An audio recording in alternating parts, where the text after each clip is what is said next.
So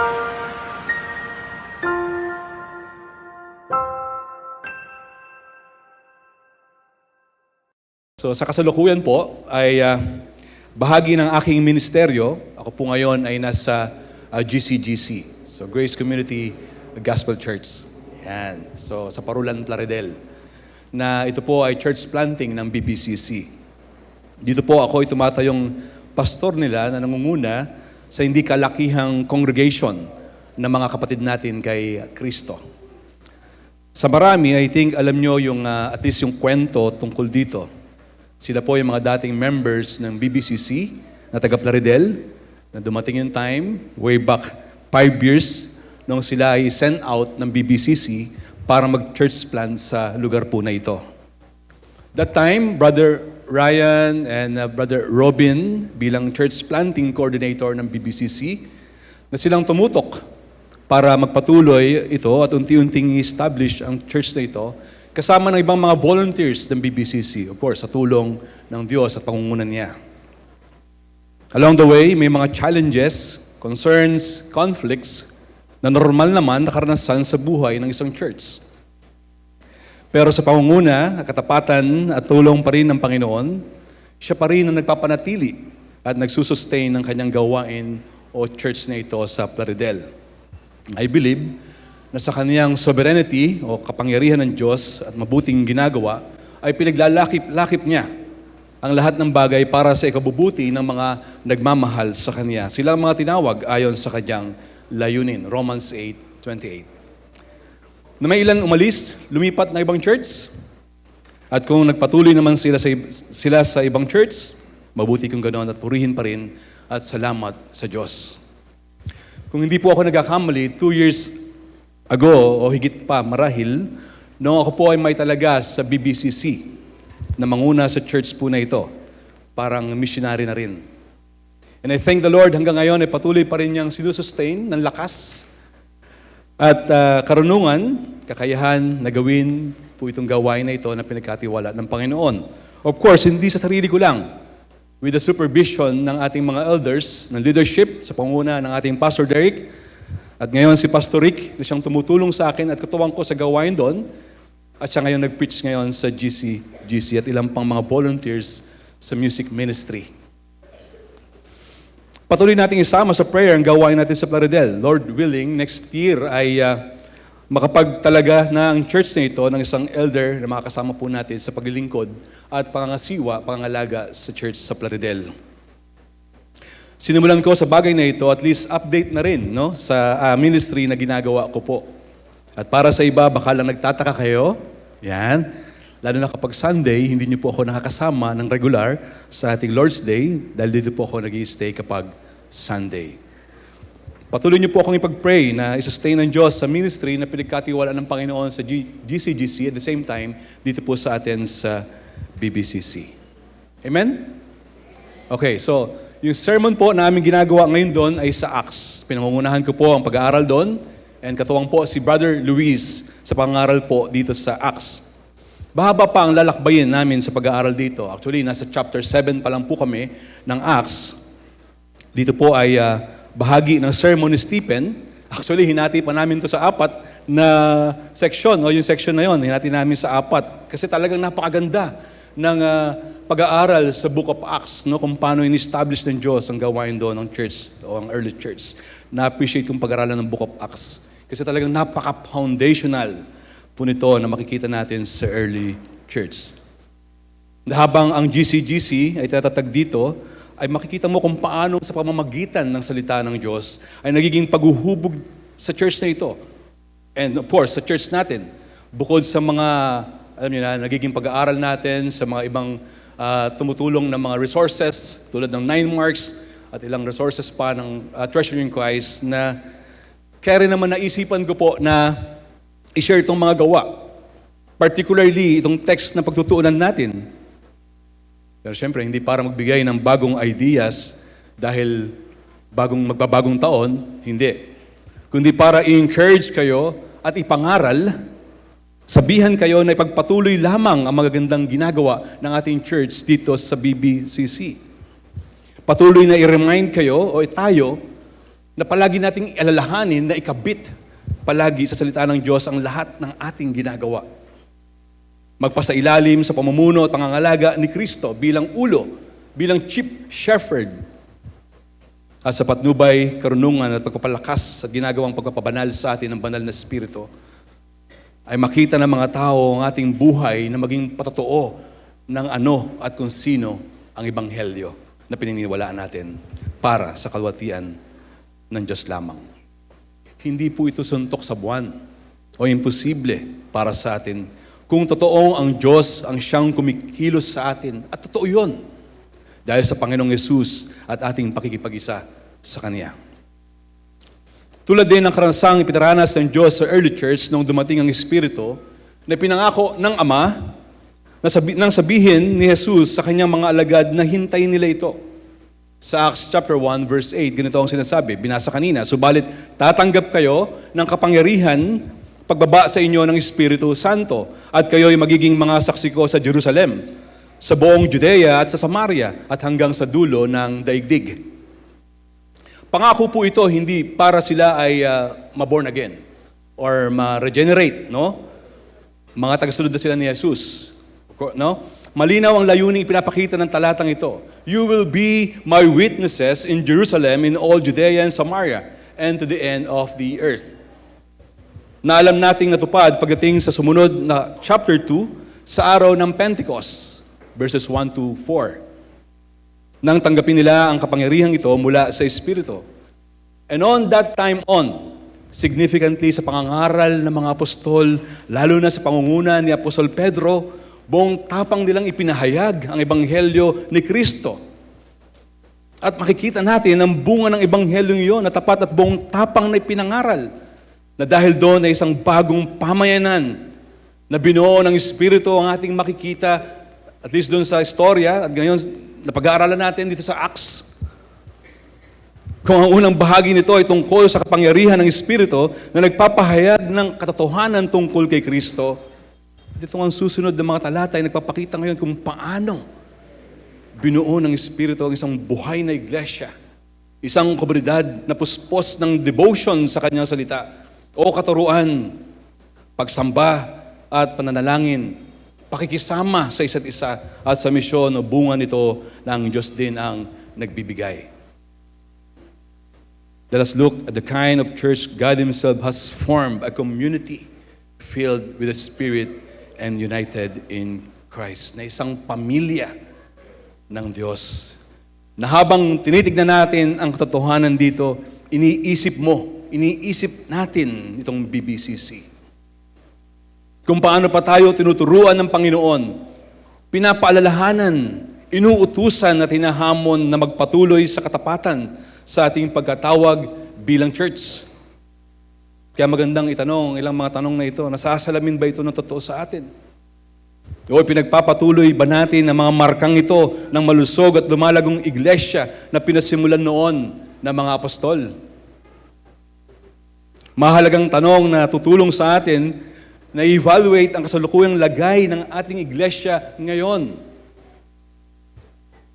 Napakaganda na at least dahil nga mag-New Year, so let's try to assess yung mga nagdaang panahon. Doon sinabi ko kanina na ang church natin in a right track, sa tamang direksyon.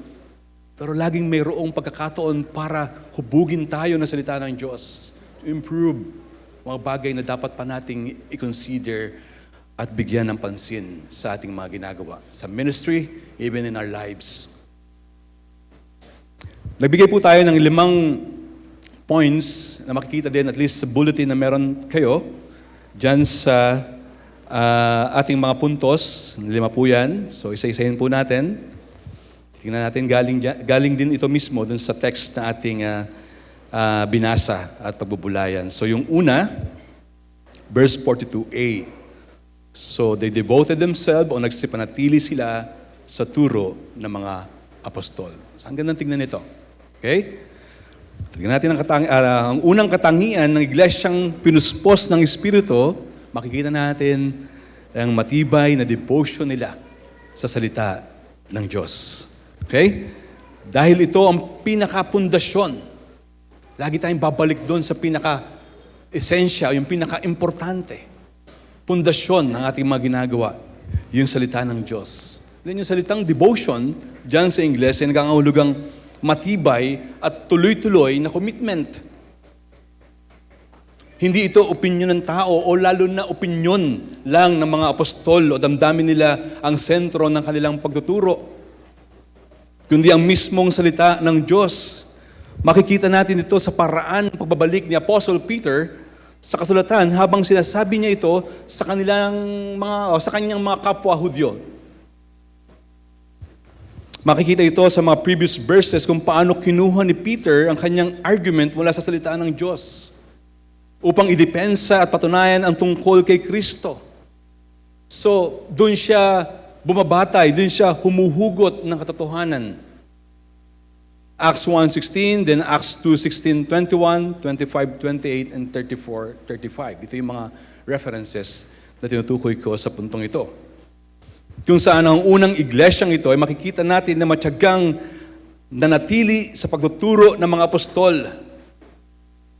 Nakasama rito ang mga tinuro ng Panginoong Hesus noong siya ay nabubuhay pa. Pati na rin ang mga tinuro niya sa mga apostol sa loob ng 40 days ng kanyang pagpapakita pagkatapos ng pagkabuhay na muli. So dito hindi sila naging pabaya sa pagtuturo at pagkatuto. Hindi sila naging passive lang, kundi araw-araw nilang sinisikap na lumalim sa katotohanang ipinasa ng mga apostol na siyang mga saksi sa buhay, kamatayan at muling pagkabuhay ni Kristo, kung saan si Kristo rin ang nagturo sa kanila. Ang ganitong devotion, commitment, ay tugon sa utos ng Diyos na makikita rin natin sa lumang tipan. Ang sabi sa Deuteronomy 8:3, hindi mabubuhay ang tao sa tinapay lamang kundi sa bawat salitang nagmumula sa bibig ng Diyos. Na binanggit din ng ating Panginoong Yesus sa Matthew 4:4 nung siya'y tuksuhin ng dyablo. At sa bagong tipan, pinatutunayan ni Pablo na itong ang kasulatan o salita ng Diyos. Nakasama ko sa prayer din kanina, ang lahat ng kasulatan ay kinasihan ng Diyos at kapaki-pakinabang sa pagtuturo. 2 Timothy 3:16, 17, kung saan ito talaga ang pinakamahalaga sa lahat ng ating ginagawa. Pinagkukunan ng ating karunungan, kaalaman at lahat ng mga espiritual na bagay, lalo na upang tayo patuloy na lumalim sa ating pagkakilala sa ating Diyos at lumago sa pagkaunawa sa Kanya. Na maging resulta ng pagmamahal sa ating mga kapwa at paggawa ng mabuti, lalo na sa Kanyang iglesia at sa pagtupad ng misyong pinagkatiwala ng Diyos sa atin. At dahil napakahalaga nito, kailanman ang iglesia ay hindi mabubuhay ng hiwalay sa salita ng Diyos. Para itong ugat ng puno na patuloy na sumisip-sip ng sustansya mula sa lupa. Lalo na kapag ka nadiligan ng tubig, di ba? Lalong tumitibay at nagbubunga. Ganoon ang iglesia, at least patuloy na lumalalim at lumalago sa pananampalataya nito. Yan ang ibig kong sabihin, ikaw at ako na bahagi ng iglesyang ito kapag matibay ang pagkakaugat natin sa salita ng Diyos. Na kapag hiniwalay natin ito sa ating personal and corporately, what will happen? Magiging kulto tayo. And worse, mamamatay po ito kung hindi na ang purong salita ng Diyos ang ating pagbabasihan. Pero kailangan linawin at paliwanag pa natin kasi kapag pinag-uusapan natin ang salita ng Diyos, malawak pa ito, kaya mahalaga kunin natin ang pinakasentro at esensya ng tinutukoy kong ito. At alam natin na si Kristo at ang dakilang plano ng Diyos ng kaligtasan mula sa simula hanggang wakas ang sentro ng lahat. Ibig sabihin, hindi lang basta impormasyon ang nasa Biblia, kundi ang mismong kwento ng Diyos na dapat humuhubog sa buhay natin. Na dapat yung buhay natin nakapaloob sa kwentong yon. Kaya bilang mga mananampalataya, hindi natin maihiwalay ang salita ng Diyos sa ating personal na buhay, sa pangangalaga ng pamilya, sa paglilingkod sa iglesia, o sa pagtuturo ng mga pastor at mga elder ng church. Sinabi ni Jesus kay Peter, pakainin mo ang aking mga tupa. John 21:15 mula sa salita ng Diyos. At sa pagtupad ng ating misyon, tanging mula sa kanyang salita tayo kumukuha ng lakas, karunungan at direksyon na ating tatahakin. Sapagkat ito'y liwanag ng ating buhay, hindi lang personal, kundi ng ating church. Sapagkat ang salita ng Diyos ang otoridad ng ating buhay at paglilingkod sa Diyos. Sola Scriptura. At ang tunay na devotion o commitment sa salita ng Diyos ay mga hulugang patuloy tayong magsusumikap na pag-aralan at unawain ito at may sa buhay, hindi lang tuwing linggo, kundi sa bawat araw ng buhay natin. Dahil kapag nakaugat sa salita ng Diyos ang puso at gawain natin, makakaasa tayong ang Espiritu nga ang magdadala sa atin kay Kristo na siyang sentro nito. Nagkakaroon tayo ng malinaw na pagtingin, malinaw na direksyon at nagagabayan tayong maging tapat sa layuning ibinigay ng Diyos sa ating buhay at sa ministeryong binigay niya sa atin sa church na pagkakatawag sa atin ng Diyos. Kaya naman sa tulong, gabay at biyaya ng Diyos kay Kristo, hindi tayo titigil, magsasawa na i-commit ang ating buhay, lalo na ang inyong mga elders, ang mga pastor o leaders sa pagsisikap na ituro ang purong salita ng Diyos expositionally ng may pagtatapat at kasiyahan. Pasok dyan o kaugnayan nito sa mahabang o mahalagang doktrina. Good books sa theology, nababasahin at pag-aaralan natin. Sinabi ko na solo Scriptura kasi hindi tayo solo Scriptura. Kaya we value yung mga books, lalo na galing sa TC, di ba? O Treasuring Christ.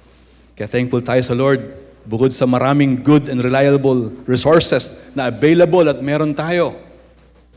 Ang Treasuring Christ ay kapartner natin sa bagay po na ito, na nagiging supplement, support sa Word of God, hindi pampalit sa Word of God, na nagpapagaan sa buhay natin na maintindihan at matutunan para mag-grow and mature tayo sa pananampalataya na ating ginagamit sa ating evangelism, sa discipleship, at sa mga ministeryo ng ating church.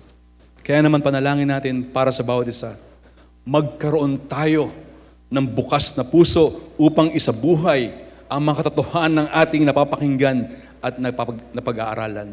Hindi lang dahil magto 2026, we will, etc., di ba? Maganda naman, pero at least sa bawat araw, maintindihan natin ang value, ang kahalagahan ng salita ng Diyos sa ating buhay, regardless kung magto 2026 pa ito. Sa ganitong bagay, hindi maging optional ang ating mga excuses sapagkat binigyan na tayo ng Diyos ng mga resources at pagkakataon na sapat na dahilan para maging intentional sa pag-aaral ng Kanyang salita. Kaya kung magdadahilan pa tayo na wala tayong oras para dito, ewan na lang, di ba? Dahil kung tunay mong alam at naiintindihan na napakahalaga nito sa'yo, hindi mo ito ipagwawalang bahala. So commit yourselves to reading His Word, not only in your personal worship, but also in our discipleship meeting. Sa mga group study natin. This includes our book studies, grace communities, and other gatherings and meetings. Kaya meron tayong mga men's, women's, youth, and Story of God, equipping classes. Ito yung mga avenue to grow sa Word of God na pinungunahan ng ating mga leaders. These are God's means for us to continually grow, not only in our faith individually, but also corporately as His people. At kung namimiss natin yon, hindi pa huli. Samantalahin natin ang mga pagkakataon na ino-offer o meron tayo sa church para matuto ng sama-sama bilang isang iglesia. Kaya ang tanong ko, sino ba dito ang hindi pa kasali sa GraceCom at least? Sa magandang iwang tanong at pag-isipan, konsultahin nyo ang inyong mga leaders, ang mga pastor, upang kayo aming mangyasis sa bagay na ito. Kung hindi ka pa member at regular kang dumadalo sa church worship service, pwede ka rin mag-join. Welcome ka. And so kapag ang isang iglesia ay tunay na committed sa salita ng Diyos, hindi lang ito nagbubunga ng personal na paglago natin, kundi pati na rin ng mas malalim na kaugnayan natin sa isa't isa. Napakahalaga po nito. At habang sabay-sabay tayong tumatanggap ng katotohanan mula sa Diyos, sa Kanyang salita, mas lumalago ang ating pagtitiwala at pagmamahalan sa isa't isa bilang magkakapatid kay Kristo. Alam niyo yun, natural na sumusunod dito ang tunay na fellowship. Hindi lang simpleng pagkikita tuwing linggo, kundi pagbabahagi ng buhay, ng oras, at ng lakas o kahit ng ating mga ari-arian sa ikabubuti ng bawat isa. Pero lilinawin natin tungkol dyan. At makikita natin sa unang iglesia na ganito mismo ang nangyari. Sila ay nagkaisa sa puso at isip at handang magmalasakit sa isa't isa bilang tunay na pamilya kay Kristo. So ito yung second. They shared life in fellowship and mutual care. Nagsama-sama sila sa pakikisama at pagmamalasakit sa isa't isa. Ang salitang ginamit dito para sa fellowship ay koinonia. Nananangahulugang sharing, participation, partnership. Hindi lang ito basta casual na pagsasama-sama na para bang social club o association. Hindi yon o higit pa doon. Kasi ito ay aktibong pakikibahagi sa buhay ng bawat isa, hindi passive. Ginagamit nating salita rin dito na tayo ay may pakialam sa bawat isa. Pakialamero in a sense, in a positive way. Hindi lang sarili ang iniisip, kundi ang kapakanan ng iba. May pagpapahalaga sa relationship bilang pamilya. Mainam na nga. Halimbawa nito ay ang ating mga biological family. Tama po ba? Kaya nga sa inam at ganda ng relasyon o pagsasama, meron ng mga taong ito sa early church. Dito nga sa ating text, grabe. Ipinagbili nila ang kanilang mga ari-arian at ang napagbilhan ay pinamamahagi sa bawat isa ayon sa kanyang pangangailangan. Hindi sa paraan tulad ng sa komunista na sa pilitan at kailangang kunin at hawakan ng gobyerno para silang mamahala. Sa Acts 4:32, nagkaisa ang damdamin at isipan ng lahat ng mananampalataya at hindi tinuring ninuman na sarili niya ang kanyang mga ari-arian, kundi para sa lahat. Dito yung makikita nga natin kung paano kumikilos ang Diyos sa buhay ng mga mananampalataya at kung paano sila tumulong o nagbahagi sa pangangailangan ng kanilang kapwa. Pero siyempre, hindi naman ibig sabihin na hindi sila o tayo pwedeng magkaroon ng mga personal properties natin. Don't get me wrong. Malinaw naman yung konsepto na to sa mababasang kasunod na mga bahagi sa chapter 5 verses 1 to 10. Dito yung magsinungaling ang mag-asawang Ananias at Sapphira. Pwede naman nilang sabihin yung totoo. Sa kanila yung ari-arian pag-aari nila yon. Pero ang mabigat, nagsinungaling sila. Sa 1 John 3:16 to 18, makikita rito ang napakagandang paalala at utos para sa mga anak ng Diyos sa tunay na pag-ibig para sa kapatid kay Kristo. Dito natin nalalaman ang pag-ibig. Inialay ni Kristo ang kanyang buhay para sa atin. Kaya't dapat din nating ialay ang ating buhay para sa mga kapatid. Kapag nakita ng isang may kaya sa buhay ang kanyang kapatid na nangangailangan at pinagkaitan niya ito ng tulong, masasabi bang siya'y umiibig sa Diyos? Mga anak, huwag tayong magmahal sa pamamagitan ng salita lamang, kundi patunayan natin ito sa pamamagitan ng gawa.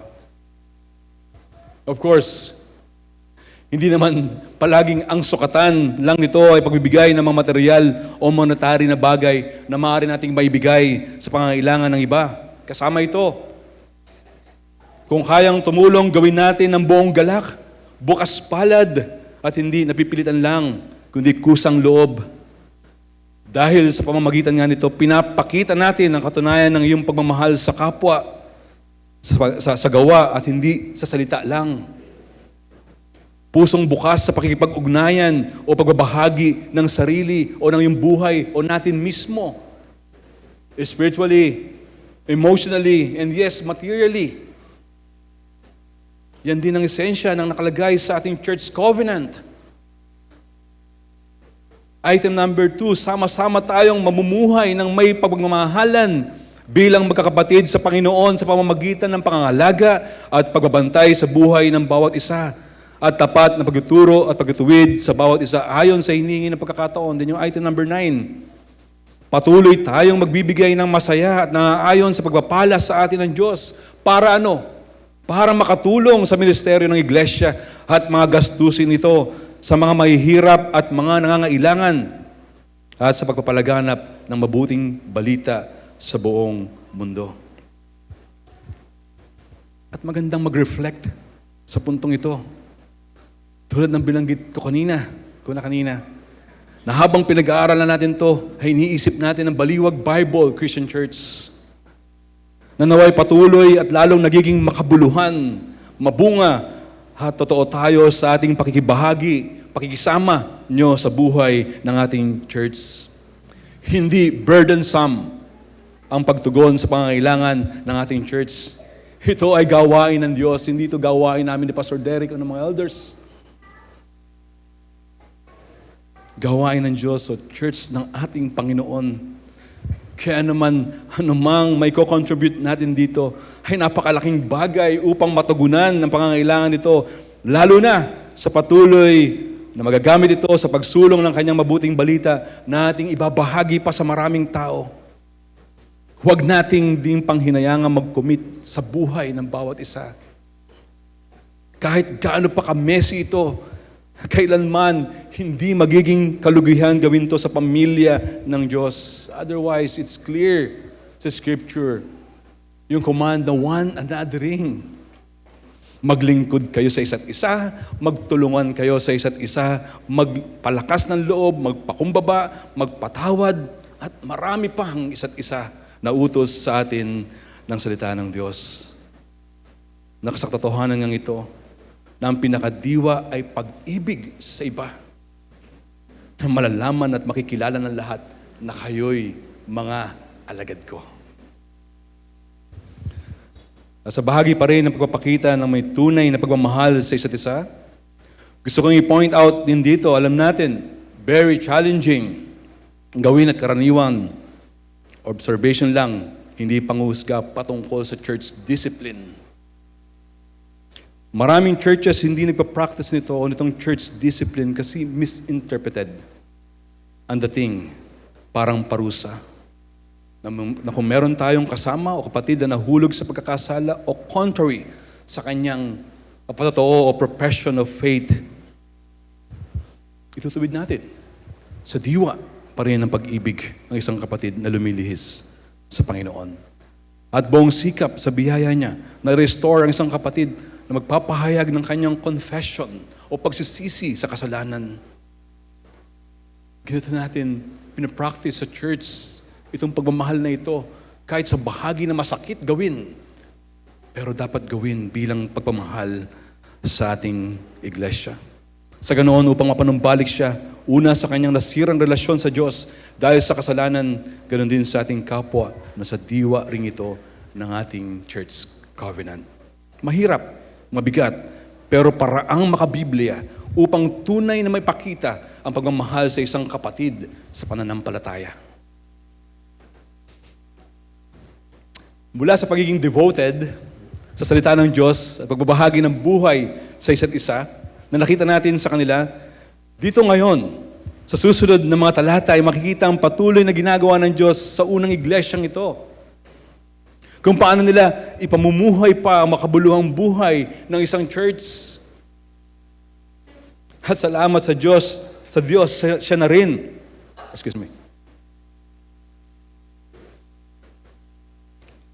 Ang nagpaparanas maging sa atin ng nag-uumapaw na pusong puno ng kagalakan, pasasalamat at pagpupuri sa Kanya. Hindi man ito perpekto sa atin, pero kapag ang isang iglesia ay nabubuhay sa katotohanan at pagmamahalan, makikita at maranasan natin sa ating mga pagtitipon at pagsasama-sama ang tunay na kagalakan at pagpupuri at pagsamba natin sa Diyos, pasasalamat sa Diyos kasama ng iba, at patuloy na inaalala ang kabutihan niya. Patuloy na inaalala ang ginawa niya sa ating mga buhay. Napakagandang expression kanina during our singing or through worship, singing sa Panginoon. Hindi ko lang punto na, yes, outwardly nakikita yung expression, but deep inside, in our heart, it's a gratitude or overwhelming gratitude sa Diyos na nagre-resulta ng ating pasasalamat at pagpupuri sa Diyos na naway hindi pakitang tao sa atin. Sa unang iglesia, ang kanilang pagsamba ay hindi lamang isang lingguhang gawain o basta routine o tradisyon lang, kundi tunay na pagpapahayag araw-araw ng kanilang devotion, commitment sa Diyos at alalahanin ng kabutihan niyang ito. Kung kahit ang bawat isa ay makikitang naroon ang kanilang kasiyahan, taos-puso at may banal na paggalang sa presensya ng Diyos. Tingnan natin itong pangatlo ngayon. Dun sa third point, they worship with joy and reverence. Pero yung talata dyan, magsalo-salo sa pagkain ng tinapay at manalangin. So yung point na araw-araw sila nagkakatipon sa templo, yung sabi ng text, at nagpipira-piraso ng tinapay sa kanilang mga tahanan na masaya at may malinis na kalooban. 47a, nagpupuri sila sa Diyos at kinalulugdan sila ng lahat ng Diyos. Lahat ng tao, sorry. Tignan natin yung tinutukoy dito na breaking of bread.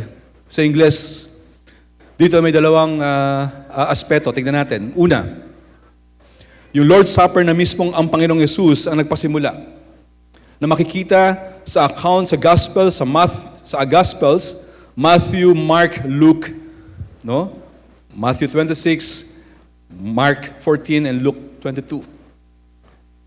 Hindi natin ito babasahin yung mga verses dito na nakalagay sa aking note. Pero yung sa Luke, tignan natin. So dito ay unang isinagawa ang Lord's Supper, na si Jesus mismo ang siyang nag-facilitate. Sa tagpong ito yung malapit na ang pagdakip sa ating Panginoong Yesus hanggang sa kanyang pagpapako sa krus. So ang unang Lord's Supper, ginawa mismo ni Jesus sa gabi bago siya ipako sa krus. Habang sila ay kumakain ng Paschal meal sa upper room. Matthew 26, Mark 14, then Luke. Pagkatapos ng hapunang yon, sila ay umawit ng himno at tumungo sa hardin ng Gethsemane kung saan siya nanalangin ng masidhi bago siya arestuhin. Kaya't ang breaking of bread ay hindi basta tradisyon, kundi alaala ng huling sandali ng Panginoong Jesus bago ialay niya ang kanyang buhay para sa atin. Nasabi rito sa Luke 22 verses 15 to 20, nang sumapit na ang oras, dumulog si Jesus sa hapag kasama ang kanyang mga apostol. Sinabi niya sa kanila, matagal ko nang hinahangad na makasalo kayo sa hapunang Pampaskwa na ito bago ako magdusa. Sinasabi ko sa inyo, hindi na ako muling kakain ito hanggang sa ito'y maganap sa kaharian ng Diyos. Dumampot siya ng isang kopa at matapos magpasalamat sa Diyos ay binigay yon sa kanila at nagsabi, kunin niyo ito at paghati-hatian. Sinasabi ko sa inyo, mula ngayon hindi na ako iinom nitong katas ng ubas hanggang sa pagdating ng kaharian ng Diyos. Dumampot din siya ng tinapay at matapos magpasalamat sa Diyos ay kanyang pinaghati-hati yon at ibinigay sa kanila. Sabi niya, ito ang aking katawan na inihahandog para sa inyo. Gawin ninyo ito bilang pag-alaala sa akin. Kaya hindi naman dinampot niya ang kopa pagkatapos magapunay sa labi. Ang kopang ito ang bagong tipan ng Diyos na pinagtibay ng aking dugo. Ang aking dugo ay mabubuhos alang-alang sa inyo. Kung saan kanyang pinaghati-hati ang tinapay at inabot ang kopa bilang tanda ng kanyang katawan at dugo at inutos sa kanyang mga alagad, gawin ninyo ito bilang pag-alaala sa akin. Then nasundan ito sa Luke 24, 30, 31. Dito nang nasa Emmaus siya, kasama ang dalawang alagad. And even after, dito sa text natin, ipinagpatuloy na itong Lord's Supper, Acts 20 verse 7. Then pagdating naman kay Paul o sa mga sulat niya, ay nagbigay siya ng malinaw na tagubilin ukol dito. Mababasa natin yan sa 1 Corinthians 11, 23 to 26. batay na rin sa direktang pagtuturo mula sa Panginoong Yesus na gawin ninyo ito bilang pag-alaala sa Kanya hanggang sa Kanyang pagbabalik. Kaya naman, hanggang ngayon, ito ay ating isinasagawa. Pinapahalagahan. Kaya mamaya sa ating evening service, ay gagawin natin ito bilang pagpapatuloy upang alalahanin ang ginawa ng ating Panginoong Jesucristo. First, and then yung last, sa ngayon, yun yung ating ginagawang practice to remember, in remembrance doon sa ginawa ng ating Panginoong Jesus. At kasunod doon, ang maganda, after our evening service, meron naman tayong pagsasalo-salo na anuman ang pinaghaharapan natin sa lamesa, nakakainin ay nagkakaroon tayo ng pagkakataon para sa mas meaningful na fellowship na siyang mahalaga pa rin sa lahat. Kaya ito yung pangalawang aspeto. Yung fellowship meals o love feast na karaniwan nilang ginagawa upang palakasin ang pagkakaisa nila bilang magkakapatid o isang pamilya ng Diyos. Kaya ang ganda, hindi mawawala yung pagsasalo-salo, pero syempre, hinay-hinay. Fellowship meals nga, di ba? So, love feast. Kumbaga, kahit kapiyan, o kahit sopas ni Atilet na laging piniprepare sa atin, tinapay, ang importante, magkakasalo tayo sa pagkain. At intentional na sineselebrate natin, pinag-uusapan, hindi lang basta kumakain at basta mabusog. Ginagawa natin intentionally, pinag-uusapan natin ang ginawang kabutihan ng Diyos sa atin at Kanyang pagliligtas sa pamamagitan ng ating Panginoong Jesucristo at ng Kanyang Ebanghelyo. Ginagawa nila ito noon ng regular, ng mga magulang o ninuno nila nitong mga Hudyo. Tulad ng utos sa Lumang Tipan na alalahanin ang gawa ng Diyos sa kaligtasang ipinagkaloob sa kanila. Saan natin makikita yon? Exodus 12:14. Ngunit ngayon, mula bagong tipan hanggang ngayon, tayo'y nakatuon na kay Kristo bilang katuparan nito. At kagalakan natin itong ipagpatuloy habang buhay tayo kasama ang bawat isa sa church. Maaari rin natin i-express yan sa bawat pamilya. So I'm trying to point out yung pagsasalo-salo, fellowship meals, love feast. So maaari natin i-express yan sa bawat pamilya o bawat tahanan. Lalo na kapag mag-host tayo o magpapatuloy halimbawa o magagawin ninyo halimbawa na mag-host sa mga kapatiran at ayayain ninyo kumain ng tanghalian o hapunan. Hindi man sa bahay, sa Jollibee. Kaya hindi lang Jollibee. So ba't ako napunta sa Jollibee? So sa Grace Community, mas smaller yung group, at least once a week or twice a month, kung saan dito rin tayo lumalago sa discipleship, sa ating relationship. Lalo na, di ba? Na isang layunin din itong GraceCom natin, maging open invitation para sa mga unbelievers. Lalo't halimbawa, nakasama natin sa bahay o kasama ninyo sa bahay na hindi pa believers ng Panginoong Hesus o kapitbahay ninyo, mga kaibigan, na nagiging daan para tayo makapag-share ng gospel. In a way, pagpapakita ng malasakit at pagpapahalaga sa mga tao na kailangan din nila ng pagliligtas ni Kristo. Hindi tayo exclusive sa GraceCom. So that's why we share the gospel na huwag nating kakaligtaang layunin din natin sa bagay na ito. Nakaka-amaze nga na araw-araw nilang ginagawa ito. Sila'y nagsasama-sama sa templo at sa kanilang mga tahanan sa pagpuputol ng tinapay, pananalangin at pagpupuri sapagkat ang ginawa ni Kristo sa kanila ay hindi lang nagbago ng kanilang schedule, kundi ng kanilang buong pamumuhay. Ang kanilang pagsamba ay naging tuloy-tuloy na tugon ng kagalakan at paggalang sa biyayang tinanggap nila kay Kristo.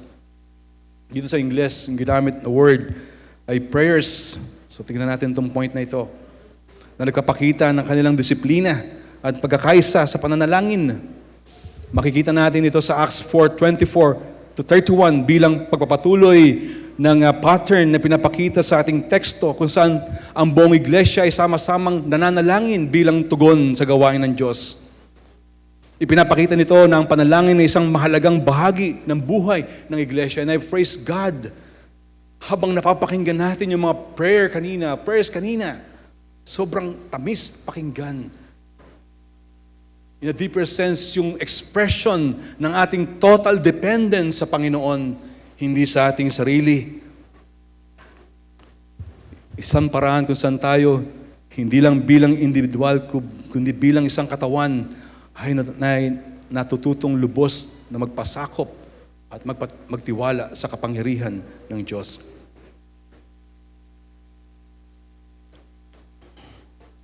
Kaya mahalaga ang panalangin, lalo na sa ating corporate worship.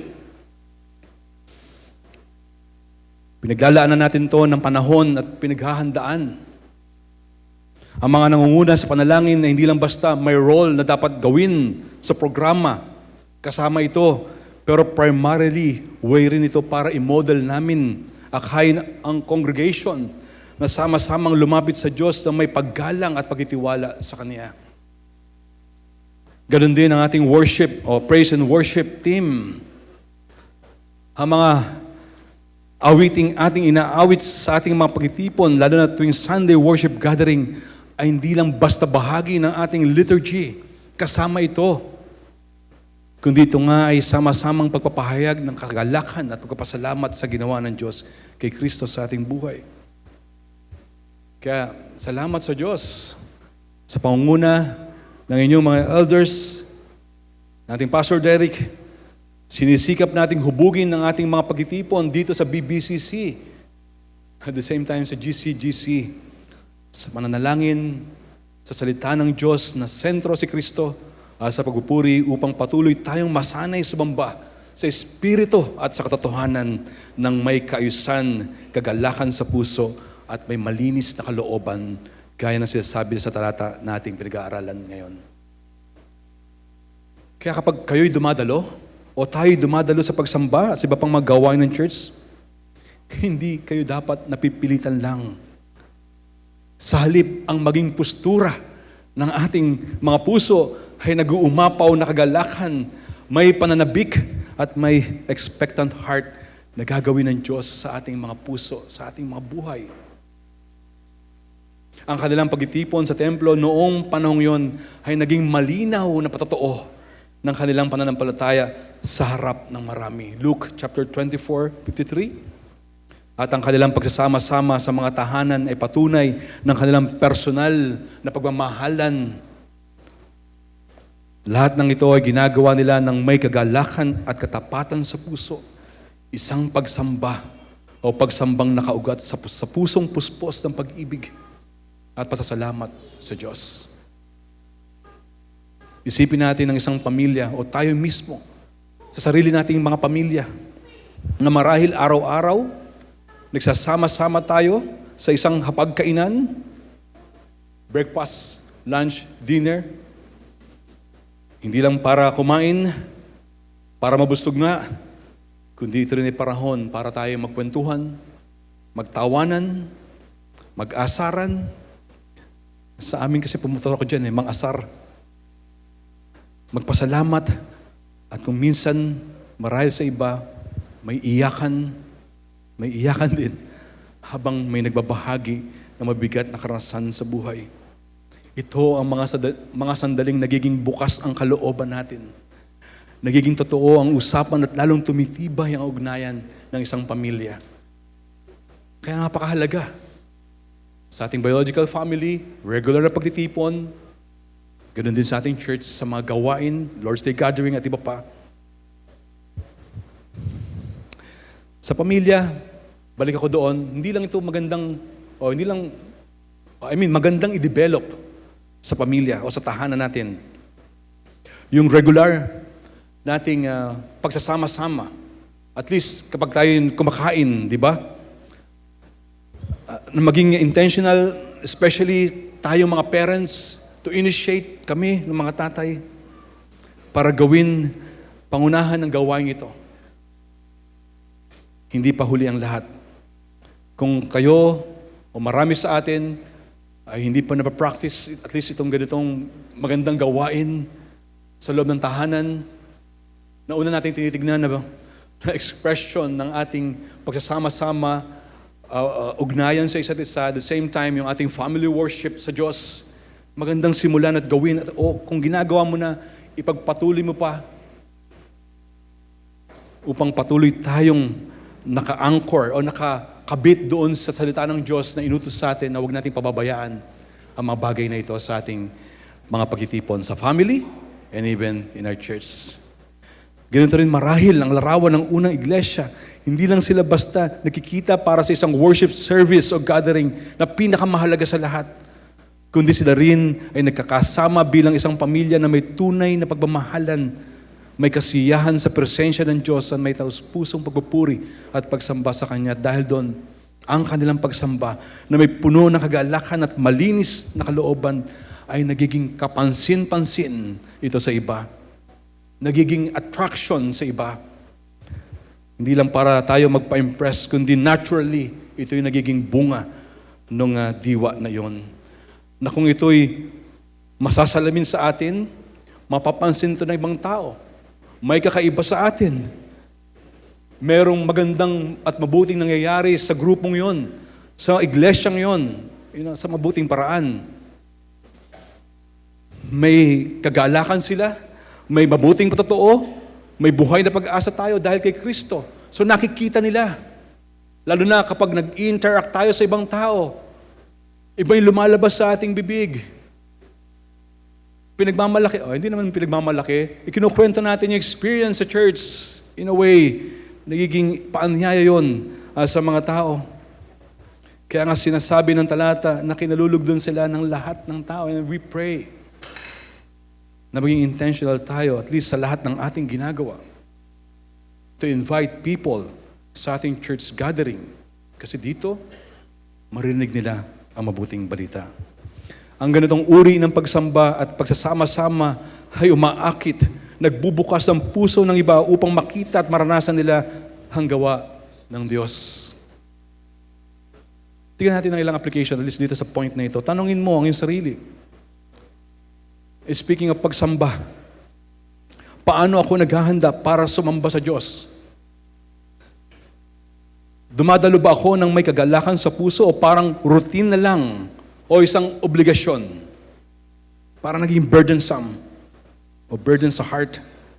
Kaya magandang maglaan ng panahon sa personal na panalangin at pagbubulay ng salita ng Diyos. Yung personal worship bago itong corporate worship. Huwag niyo pababayaan yun. Huwag nating pababayaan yun kasama ako. O bago pa tayo dumalo sa pagsamba, araw-araw nating ipinamumuhay itong pananampalataya na sinasabi natin sa buhay natin. Ganon din sa pamilya. Nagbanggit ako kanina, yung family worship natin. Magsanay tayong magpuri at magpasalamat sa Diyos sa ating mga tahanan. Manalangin ng sama-sama, magbasa at mag-aral sa salita ng Diyos.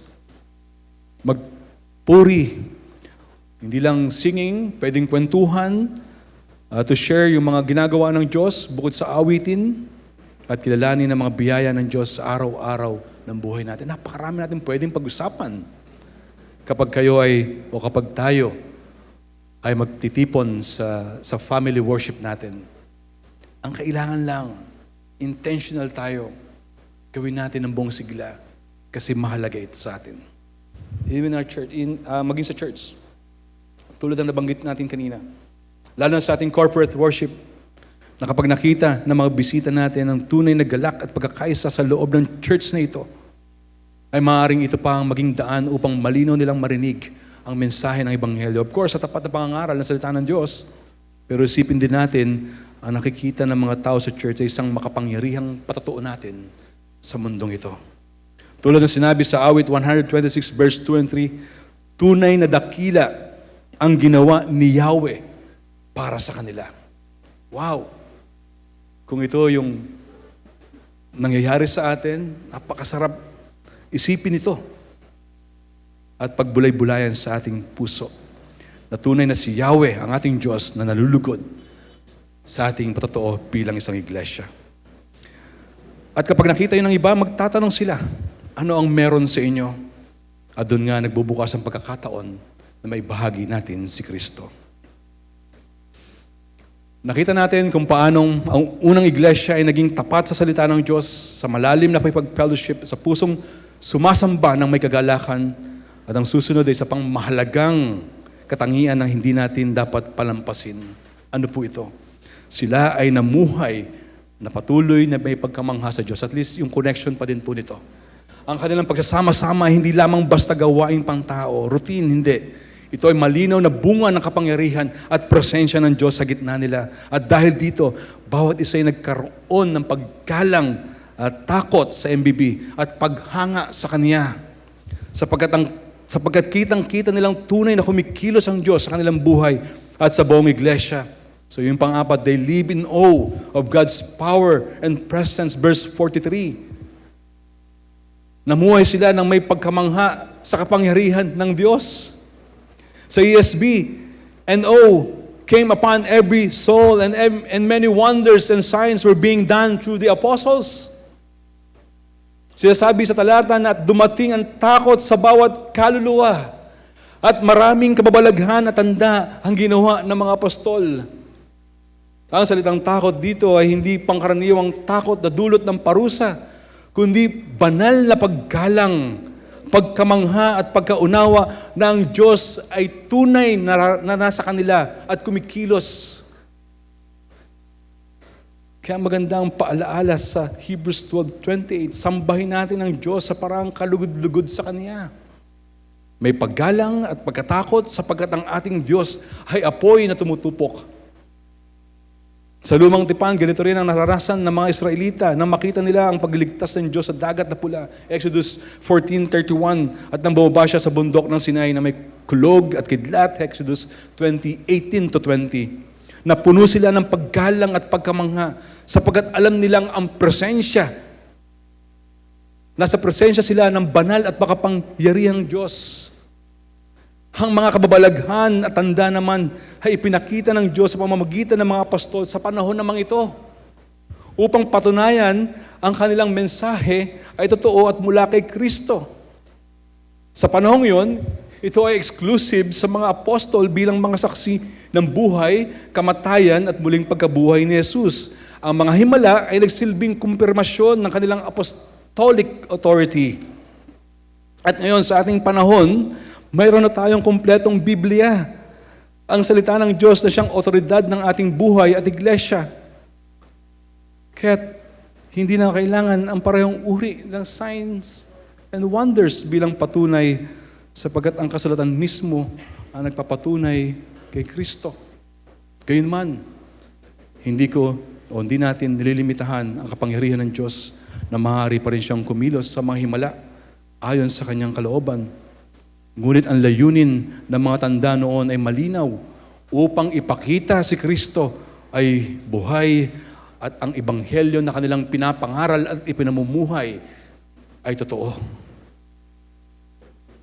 Kaya makikita dito ng buhay ng unang iglesia ay puno ng pagkamangha at pagpapasakop sa Diyos dahil alam nilang sila ay nasa gitna ng kanyang makapangyarihang presensya. At tayo rin ngayon, bagamat wala na sa atin ang apostolic signs, ay natawag pa rin tayong patuloy na mamuhay sa banal na paggalang at pagkamangha sa Diyos na patuloy na kumikilos sa pamamagitan ng kasalita at Espiritu sa buhay natin at sa church natin. Hindi na kailangan yung mga extra gimmick. May pausok, may mga kumukuti-kutitap, may lumalabas sa kisame, may lumalabas sa ibaba. No. Purely the Word of God ang ating pinagbabatayan na si Kristo ang ating ipinapangaral. Para itong nakakita ka ng isang napakagandang tanawin, yung pagkamangha na nilikha ng Diyos. Di ba mamamangha tayo, at least ako, kapag nakikita natin ang mga bundok, dagat, mga bituin sa kalangitan. Ako kapag nagpo-floating sa dagat at lumalangoy, halos hindi ako makapaniwala sa nakikita ko. Mapapahinto ka, mapapatingala ka. Subconsciously, masasabi mo, wow, ito ang creation ng Diyos. Lalo na nung kami nagpunta sa Cebu. Nung kami ay sumisid sa ilalim. Grabe, napapawaw talaga ako sa creation ng Diyos. Pero ang pagkamangha ng unang iglesia ay higit pa rito. Dahil hindi lang nila nakikita ang kagandahan ng kalikasan, nararanasan nila mismo ang buhay na presensya at kapangyarihan ng Diyos sa gitna nila. Parang nasa tabi ka mismo ng Diyos na kumikilos sa totoong mga tao, sa totoong pangyayari. Hindi mo ito pwedeng ipagwalang bahala. Kaya sila napuno ng pagkamangha at pagtataka sa gawa ng Diyos sa buhay ng mga tao, sa mga himala, sa galingan mula sa sakit, sa pagtugon sa pangangailangan, at sa iba't ibang paraan ng kanyang pagkilos. Masarap maranasan yon sa ating mga pagtitipon, sa ating church lalo na. Given the point na una nating binanggit, kung ito ay evidently nakikita sa atin, wow, parang himala ng langit na bumabago sa buhay ng bawat isa sa atin. Kaya magandang itanong sa ating mga sarili, namumuhay pa ba tayo ngayon na may pagkamangha sa Diyos? O baka naman masyado na tayong nasanay sa pagiging Kristiyano natin, na nawawala na ang sense of awe sa presensya niya. Ang Diyos na kumilos sa panahon ng unang iglesia ay siya pa rin Diyos na kumikilos ngayon. Sa ating personal na buhay, sa inyong mga pamilya o ating pamilya at sa ating church. Kahit kapag nakikita natin ang kapangyarihan niya sa pagbabago ng mga puso ng mga tao, sabi ko nga, para ng himala. Na kung tutuusin, ay talagang, alam niyo, bilang mga makasalanan, tanging ang Diyos lang ang makagagawa nun. At kung madaragdag yun sa ating church, wow! Talagang super wow! Na binabago ng gospel, ng banal na spirito, ang mga tao paglapit kay Kristo. Sa pagkakaisa ng magkakaibang tao, sa iisang pananampalataya, try to imagine, miracle, di ba? Iba-ibang kaisipan. Tayo, pero ito tayo, nag-unite sa gospel. Kasi pagdala ng kaligtasan sa iba pa, dapat lalo tayong lumalim sa pagkilala sa Kanya. Sa mga ganong mga resulta na ginagawa ng Diyos, dapat magdala sa atin sa pagkamangha at paggalang sa Diyos sa ating pagsamba at sa ating pagpapasakop sa Kanyang pangunguna. Kaya huwag nating hayaan na maging basta ordinaryo na lang ang ating pagsamba, ating fellowship o pakikinig at pag-aaral ng Kanyang salita. Manalangin tayo ng seryoso at marubdob na gaya ng unang iglesia. Mamuhay tayo araw-araw na may malalim na pagkilala at pagkamangha sa kapangyarihan at presensya ng Diyos. Dahil alam natin kasama natin siya sa bawat hakbang ng pananampalataya natin. At ang Kanyang Espiritu ang patuloy na kumikilos sa bawat isa na tunay na nasa Kanyang anak, ang ating Panginoong Hesukristo. Kahit sa panahon ng hamon, paghihirap man yan, kalungkutan man yan, kapighatian o kakulangan, makakaasa tayo sa Kanyang kamay na kumukupkup at tumutugon sa ating mga pangangailangan. Patunay ng Kanyang kamanghamanghang pagkilos at kapangyarihan sa atin. Binabanggit natin kanina, sa prayer din ni Pastor Alden kanina, if we evaluate yung 2025, hindi tayo pinagkulang ng Diyos. Itinawid niya tayo sa 2025. And we're facing now 2026 with hope at sa assurance na binibigay sa atin ng Panginoon. Hindi sa mga material na bagay, kundi sa katotohanan na mabuting balita ni Kristo na ipinagkaloob niya sa atin. So nakita natin kung paano ang unang iglesyang ito ay naging tapat sa salita ng Diyos, sa kanilang pakikipag-fellowship, sa pusong sumasamba at sa pamumuhay na may pagkamangha sa presensya niya. Pero mapapansin natin na ang lahat ng iyon ay hindi natapos lang sa kanila. May bunga ito. Ang buhay at patotoo nila ay naging malinaw na pagpapahayag ng Ebanghelyo at dahil dito, ang Diyos mismo ang nagdadagdag sa kanilang bilang. Hindi ito simpleng human effort o sa pamamagitan ng mga gimmick o magandang programa lang. Ito ay gawa ng Diyos na kumikilos sa pamamagitan ng Kanyang mga hinirang. Yung verse 47b, sinasabi sa huling bahagi ng talatang ito, at idinaragdag ng Panginoon sa kanila araw-araw ang mga naliligtas. At dito malinaw na pinapakita ni Luke na ang paglago ng iglesia ay gawa ng Diyos mismo. Sa 1 Corinthians 3:6-7, ako ang nagtanim, si Apollos ang nagdilig, ngunit ang Diyos ang nagpapalago.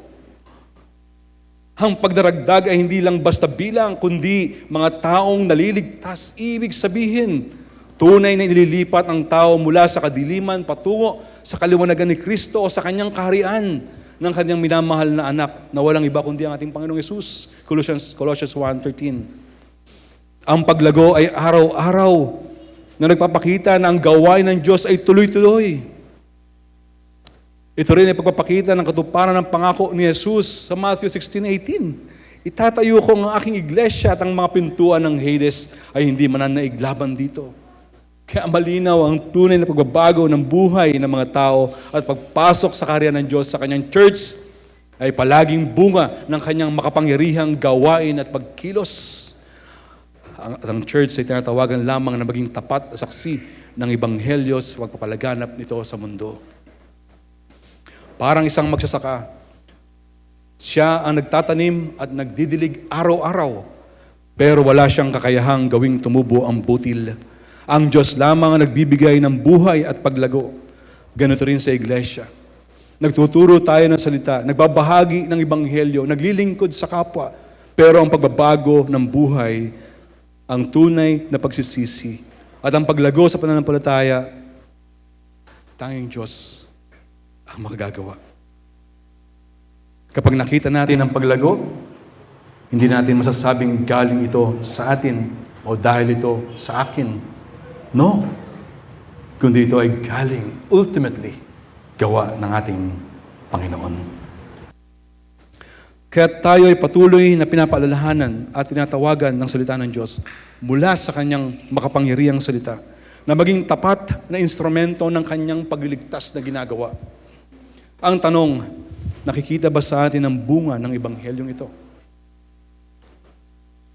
Kung nais natin makita ang patuloy na paglago ng iglesia at patuloy na maging kagamit-gamit ng biyaya sa mundo, kailangan nating tiyakin din sa ating mga puso o sa ating mga sarili mismong buhay. Una sa lahat, ay patuloy na ipasayasat ang ating mga puso sa banal na Espiritu. Patuloy na pinalilinis ito sa kanyang kapangyarihan. Mga natitirang kasalanan meron tayo. Pinababago ito sa paraan ng paghuhubog ng Diyos sa atin sa pamamagitan ng kanyang salita. Kaya nga ang susi dyan, laging may pagtugon na gagawin tayo. Magpatuloy tayo sa pagbahagi ng ebanghelyo sa ating pamilya. Mga kaibigan, mga kapitbahay, mahal sa buhay at iba pa. Kahit hindi natin nakikita ang agad na result ng ating mga ginagawa. Ang mahalaga, we are called to be faithful sa ating pagkakatawag. Kumikilos ang Diyos sa puso ng mga tao, lalo na sa ating mga puso. Gawin lang natin ng may katapatan nito at buong pusong sundin ang kanyang kagustuhan. Huwag nating maliitin ang kapangyarihan ng simpleng katapatan sa pananampalataya. At magpatotoo tayo rito. Madalas, sa ganitong paraan nakikita ng mundo o ng mga tao ang liwanag ni Kristo na ating Panginoon at tagapagligtas. Sa panghuli, naway gaya ng unang iglesia, tinatawag tayo ng Diyos na maging tapat sa kanyang salita, sa ating koinonia, sa pagsamba, at sa pamumuhay na may pagkamangha sa kanyang presensya. Dahil dito dumadaloy ang kanyang makapangyarihang gawa. Tandaan natin, ang tunay na paglago ay bunga lamang ng kanyang makapangyarihang pagkilos. Kaya ang ating tugon, manatili tayong nakasandal sa ating Panginoon, sa ating Panginoong Hesukristo. Kaya ang hamon ko sa atin ngayon, kasama ko, talikuran natin ang anumang sagabal, kasalanan na pumipigil sa ating pagsunod kay Kristo. Huwag tayong magpaalipin sa kasalanan dati ng tinalo ni Kristo sa krus. At sa gitna ng mga pagsubok, aliwin tayo ng kanyang salita at manatiling mapagtiwala sa pangunguna ng Panginoon sapagkat ang kapangyarihan ng Diyos ang magpapatuloy nito sa atin. Tulad ng sinabi sa Hebrews 12:1 and 2, takbuhin natin ang takbuhin na nilagay sa ating harapan na nakatingin kanino? Nakatingin kay Jesus, ang gumawa at nagpasakdal ng ating pananampalataya. Sa huli, kapag tayo nananatiling tapat at nakatuon sa Kanya, makikita natin ang Diyos mismo magdadala ng paglago sa ating personal na buhay, sa ating pamilya, at sa ating iglesia. Hindi para sa ating sariling kapurihan, ultimately para sa kalwatian ng pangalan ng Diyos, ng ating Panginoong Jesucristo at ng Banal na Espiritu. Let's pray.